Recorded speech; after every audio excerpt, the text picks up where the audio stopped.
अस्सलामुअलैकुम वरहमतुल्लाहि वबरकातुहू। आप देख रहे हैं न्यूज़ स्पीक। मैं अपना भाई आरिफ रहमान। तो चलते हैं खबरों की तरफ। किसान आंदोलन जो 26 जनवरी को हुआ, किसानों ने परेड निकाली और उस पर गोदी मीडिया और अंधभक्त और गोबर भक्त मुँह पीने वाले जो किसानों पर इल्ज़ाम लगा रहे हैं कि किसानों ने भारत के झंडा का अपमान किया है। अरे अपमान नहीं किया है, बल्कि उन्होंने इसका संदेश दिया है कि इस देश में किसान हैं जो पूरे भारत को खिला भी रहे पिला भी रहे। ये किसी के बाप की जागीर नहीं है। या किसानों की बात को सुनना चाहिए, सरकार उसके हल के लिए रास्ता निकालना चाहिए। अगर सरकार उनकी बात मान लेती, उनके मांगों को पूरा करती, तो आज ये नौबत नहीं आती। गलती तो सरकार की है जो नाकाम और विफल है। और ऐसे में किसानों को बदनाम करने की जो पूरी साजिश रचाया गया है।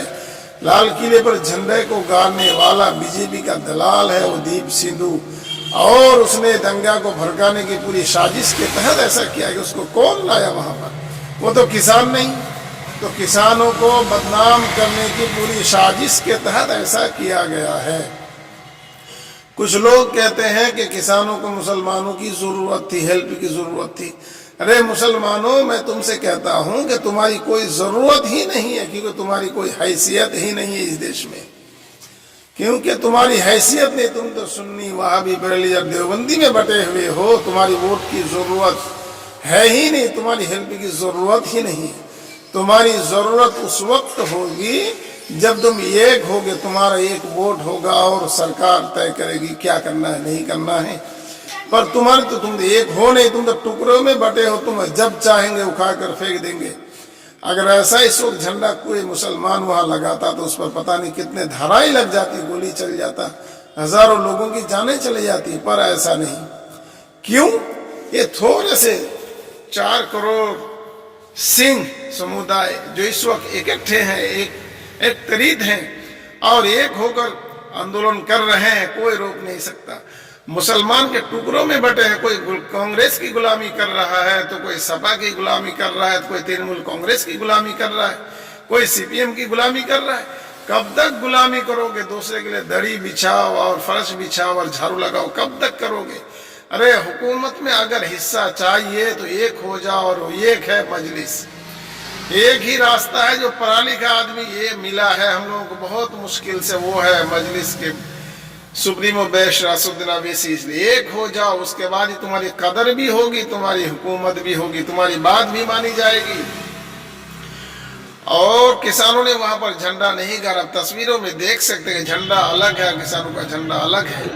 बदनाम करने वाले, किसानों को बदनाम करने वाले, परेशान करने वाले अंधभक्तों, गोदी मीडिया, खबरदार हो जाओ और ऐसे किसानों को बदनाम करना बंद करो, भड़वागिरी बंद करो और देश को जो चैन और सुकून की जिंदगी जीने दो, देशवासियों को आराम से जीने दो। किसान को परेशान करने वाली ये सरकार है। सरकार अपनी नाकामी और खामियों को छुपाने के लिए तरह तरह के हथकंडे अपना रही है और तरह तरह की परेशानी को सामना किसानों को करना पड़ रहा है।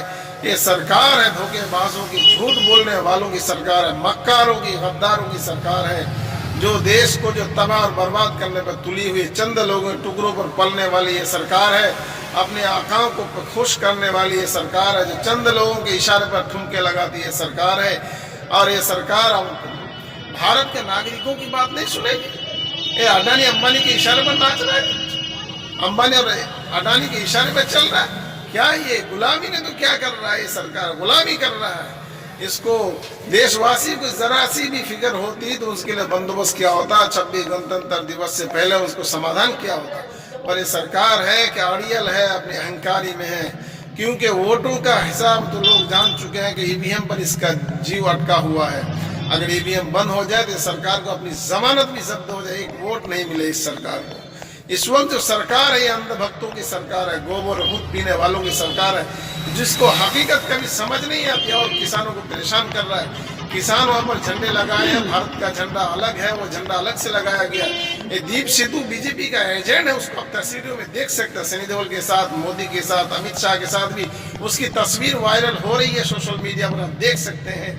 आप ऐसे ही जुड़े रहें हमारे साथ ताज़ा अपडेट के साथ। अस्सलाम वालेकुम व रहमतुल्लाहि व बरकातहू।